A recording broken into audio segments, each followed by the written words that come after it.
Hello friends, welcome back to my channel. I am the Urban Witch and this is my toolbox. Today we're going to talk about the essential tools in my practice. Now, to make things easier for you and me, I have classified the tools that I always use into four categories. The first category are the cleansing items. In witchcraft, cleansing is very important. It is actually one of the few things that a practitioner needs to learn to do before even learning to write or create or cast a spell.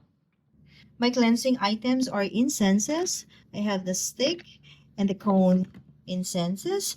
And then I do have candles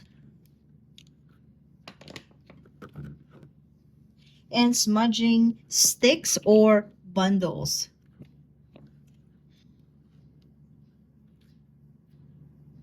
When burning an incense stick, this is what I use as its holder, and I pair this with a silver plate to catch the ashes. For cone incenses, I use this censer, and then of course this one is for candles. I have quite a few candle holders around my home. Now for sound cleansing, this is what I use as my bells.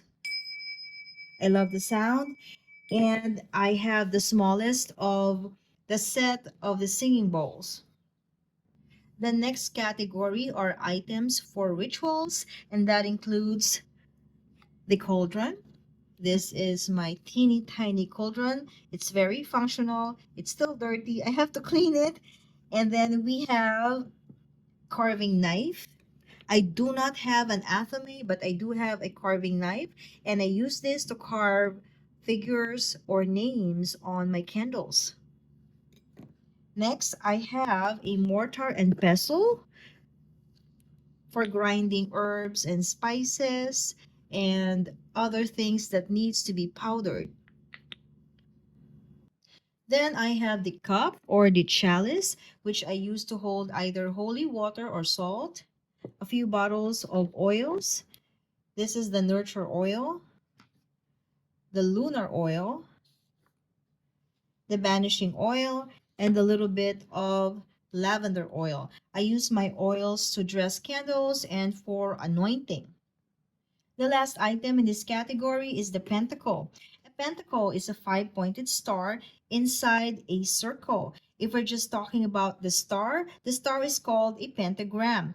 In Wicca, a pentacle represents the elements air, earth, water, fire, and spirit. In witchcraft, a pentacle is used as a protective device. The third category are items for recording or taking data.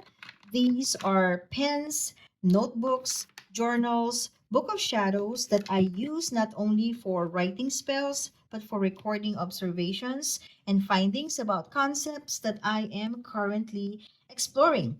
I believe when we take notes, we are able to look back and compare our data. For example, if I have done a banishing spell, I would note when I did it and how I was feeling at that moment.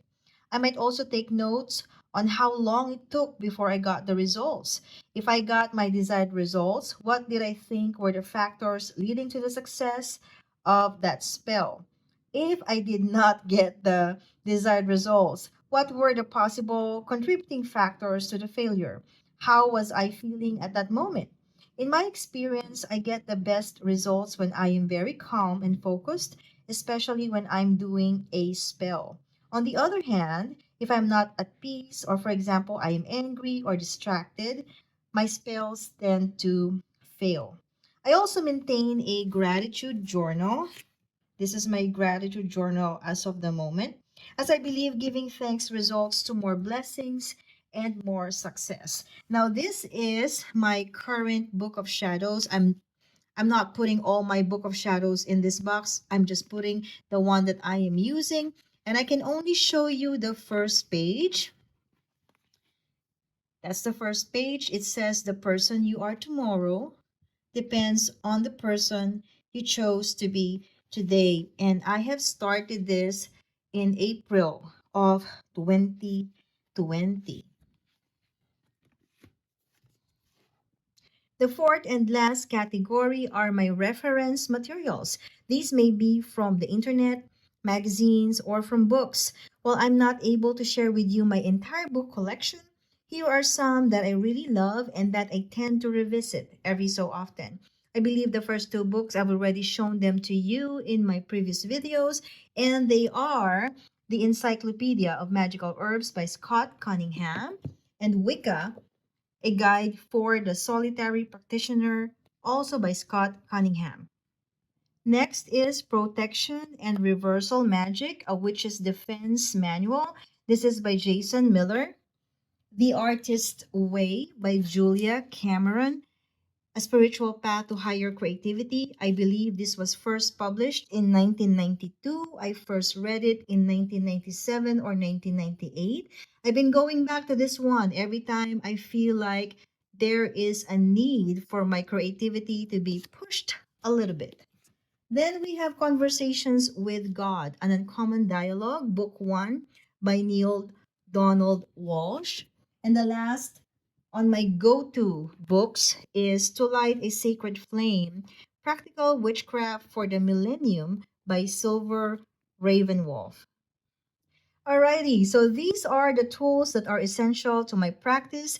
Obviously, these books won't fit inside a toolbox, so they are stored on my bookshelf. Now remember, every practitioner may have his or her own set, depending on the individual's needs and beliefs. In case you are interested where I got each of the items that I've shown you in this video, please check the list that I have posted in the description box.